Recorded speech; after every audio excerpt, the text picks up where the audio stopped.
آقا کریم کا انداز تکلم انتہائی سادہ، عام فہم، سلیس، نکھرا ہوا، شستہ، اور جو اہم چیز ہوتی 3 مرتبہ دہرا کے بیان کرنے کا انداز، لیکن اس کے باوجود بھی کسی خارجی سبب سے، کسی وجہ سے، کسی کو اس کی مزید تفصیل چاہیے یا کوئی سمجھ نہیں پایا تو وہ اٹھ کے عرض کرتا رائنا یا رسول اللہ، حضور ہماری رعایت کر دیجیے، یعنی یہ مسئلہ شرعی ہمیں سمجھ میں نہیں آیا یا یہ مسئلہ مزید اس کی تفصیل چاہیے، تو آقا کریم علیہ السلام دوبارہ ارشاد فرما دیتے، سے بارہ ارشاد کر دیتے۔ مکے میں یا بندہ پکا مومن تھا یا پکا کافر تھا، منافقت مکے میں نہیں تھی۔ جب حضور علیہ السلام مدینے میں تشریف لائے تو منافقت کا بھی آغاز ہو گیا، تو وہ بھی حضور کی مجلسوں میں بیٹھتے، اور جب صحابہ پوچھتے رائنا یا رسول اللہ، حضور ہماری رعایت کیجئے، تو وہ بھی اپنی زبان کو تھوڑا سا بل دے کر کے رائنا کو رائی نہ پڑھتے، لینم بِأَلْسِنَتِهِمْ، اپنی زبان کو تھوڑا سا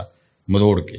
تو یہ لغت یہود میں گالی تھی، یا رائی عربی میں چرواہے کو کہتے، تو رائینا کا مطلب پھر یہ ہوا۔ تو وہ اس طرح بظاہر وہ مسئلہ پوچھ رہے ہوتے، لیکن وہ اندر کا جو خبث تھا اس کا اظہار کر رہے ہوتے۔ حضرت سعد بن معاذ رضی اللہ تعالی عنہ لغت یہود سے واقف تھے۔ آپ یہودیوں کے پاس گئے اور ان لوگوں سے کہا کہ اگر آج کے بعد تم نے میرے رسول کے لیے رائینا کا لفظ بولا تو میں تمہاری گردن کاٹ دوں گا۔ تو انہوں نے کہا کہ یہ لفظ آپ بھی تو بولتے ہو۔ تو حضرت سعد حضور کی خدمت میں آئے اور دل میں تھا کہ عرض کروں حضور صحابہ کو یہ لفظ کہنے سے روک دیں، کوئی متبادل لفظ دے دیں۔ قبل اس سے کہ یہ آ کے عرض کرتے جبریل پہلے پہنچ گئے تھے کہ یا ایھا الذین آمنوا لا تقولوا رائنا، اے ایمان والو میرے نبی کے لیے رائنا کا لفظ نہیں بولنا۔ تمہاری نیت ٹھیک، تمہارا لہجہ اچھا، تمہاری رواں رواں سے عقیدت پھوٹ رہی ہے، تمہاری آنکھیں حیا سے جھکی ہوتی ہیں جب رائنا کہہ رہے، تمہارے دل کشکول بنے ہوتے ہیں جب رائنا کہہ رہے ہوتے ہو، عقیدتوں کے سانچے میں ڈھلے ہوتے ہو تم یہ لفظ بولتے ہوئے، لیکن یہ وہ لفظ ہے جس کے پہلو میں کھڑے ہو کے میرے نبی کی اہانت کا امکان پایا جاتا ہے۔ اگرچہ تم اس لفظ کو اچھی نیت سے بھی بولو، دوسرا معنی تمہیں ملحوظ بھی نہ ہو، میں پھر بھی گوارا نہیں کرتا کہ میرے نبی کے لیے وہ لفظ بولا جائے۔ آج کے بعد تم نے میرے نبی علیہ السلام کے لیے رائنا کا لفظ نہیں بولنا۔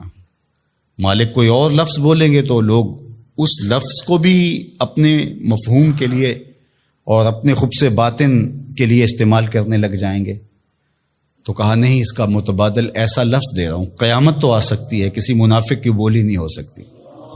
وہ لفظ کیا ہے؟ وقول انظرنا، عرض کرو آقا ہم پہ نظر کرم کیجئے۔ وقول انظرنا، حضور بس ایک نظر کر چھوڑو، سارے مسئلے حل ہو جائے۔ اور ابو ہریرہ نے کہا کہ انی اسمع منک حدیثا کثیرا، بڑی حدیثیں سنتا ہوں حضور، یاد نہیں رہتی، کوئی نظر کرم کیجئے۔ فرمایا ابسط رداک یا ابا، اچھا پھر چادر بچھاؤ۔ تو انہوں نے چادر بچھائی تو حضور نے ایسے فضا سے کچھ لیا اور ایسے ڈال دیا، کہا اس کو سمیٹو اور سینے سے جوڑ لو، کہا اس کے بعد میں نہیں کبھی بھولا۔ یہ ہے وہ انظرنا کا حقیقی مفہوم۔ تو اللہ اس لفظ کو بھی گوارا نہیں کرتا۔ یہ محبوب علیہ السلام کی چوکھٹ کا ادب ہے کہ جو ایسا ذو معنی لفظ ہو، اس کا ایک معنی صحیح ہو، ایک معنی اس کا غلط ہو۔ بولنے والا صحیح لفظ صحیح نیت سے بول رہا ہو تو کہا نہیں، میرے محبوب کے لیے یہ لفظ نہ بولو۔ اللہ اکبر۔ تو یہ حضور کا ادب ہے جو حضور کے حقوق میں سے ہے۔ ادب کو ملحوظ رکھنے والوں نے تو کمال ہی کر دی۔ حضرت صائب بن یزید دیکھیے، وہ فرماتے ہیں کہ مسجد نبوی تھی اور میں ایک کونے میں بیٹھا تھا تو کسی نے مجھے کنکر مارا، میں نے جدھر سے کنکر آیا ادھر پلٹ کے دیکھا تو وہ حضرت عمر تھے رضی اللہ تعالیٰ عنہ۔ تو میں اٹھ کے ان کے پاس چلا گیا تو وہ فرمانے لگے وہ جو 2 لوگ باتیں کر رہے ہیں ان کو ذرا بلا کے لاؤ۔